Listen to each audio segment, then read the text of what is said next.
Bonjour, ici Luc Audet du cabinet d'avocats des Avocats de Solutions avec une très bonne expertise en immobilier. Aujourd'hui, je vais vous parler d'un sujet qui me tient vraiment à cœur, les conventions d'actionnaires. Une convention d'actionnaire, c'est une convention qu'on va signer entre les actionnaires, c'est assez explicite, et qui va venir régir les relations entre actionnaires. Il faut savoir que la loi sur les sociétés par action gère très bien les relations sociétés par action tiers, mais pour ce qui est des relations entre les actionnaires, il n'y a que l'oppression qui est prévue dans la loi.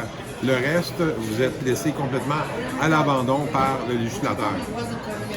C'est très important d'avoir une convention d'actionnaire qui vous fait comme un gant avec votre situation.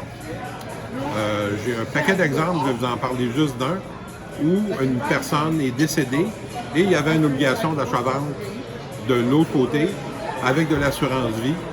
Et qui dit assurance vie dit je beurre épais. La compagnie valait à peu près 500 000, mais ils se sont dit qu'ils prendraient 5 millions d'assurance chacun. Et donc, l'obligation de racheter la part de l'autre était au prix de 5 millions, même ça valait 250 000, la moitié de 500 000. Ce qui est arrivé, c'est qu'un des deux n'était pas assurable, n'a pas eu d'assurance, mais la personne de l'autre côté de la table a quand même insisté pour que l'achat se fasse à 5 millions. Évidemment, ça a été impossible.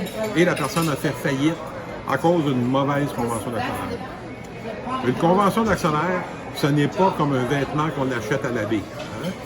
On prend ça tablette à la baie, la manche est trop longue, on peut la raccourcir.